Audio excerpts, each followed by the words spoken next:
not a car share, a fully managed, all-inclusive alternative for those who value time, privacy, and experience.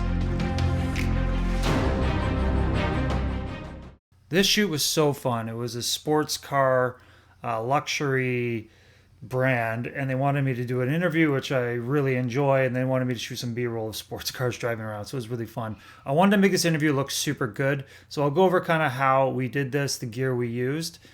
I did a cove light because I knew we had space. You need a lot of space to do a cove light because you need a lot of space to put up rigging. And that's what just gave us a beautiful nuanced key light here, where it goes from bright, medium bright, not that bright, to dark. Okay, so that gave us this beautiful nuanced key light. We do have an edge light giving us that little silver edge on his cheek, and we do have a tube over top just lighting the shoulders ever so gently, and then a bunch of neg over here. I'll show you the rundown here. I also knew they had big white walls with cinder blocks, which had these textured lines that I knew would shadow if we put.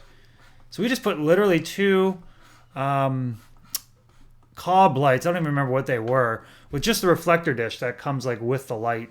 Put it to 5600 and just threw it up against the wall. And I think we rated this key light here to like 4000. So this ended up being a little bit cooler than the key light. So you get a little bit of contrast there. We also had reflective floors, which is just a dream, because you know how they do wet downs or they wet down the floors. We didn't have to wet it down. It already was reflective. We even have little spectral highlights coming off this gold-plated Range Rover in the back.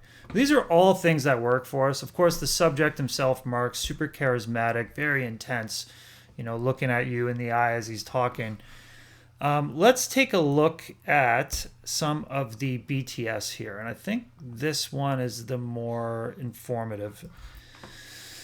So this is the whole setup here. We did two cameras. Let's first, the most important is the key light. So let's just take a look at the cove light here. This is a small rig. What is it? Small rig 350B, and then the Aputure 600X. Okay, they both were bouncing from this through this 6x6 diffusion here.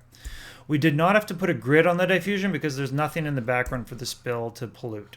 So that enabled us to get a little bit more level. But that's the majority of what you see. The majority of the light, right about for all here, is coming from that.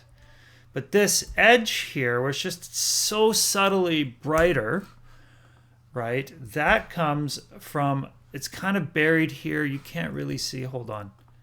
Here we go. You can see here, it's a simple 200X. It's like a $500 Canadian light through a Nan light Fresnel, bouncing off a newer 5-in-1 reflector.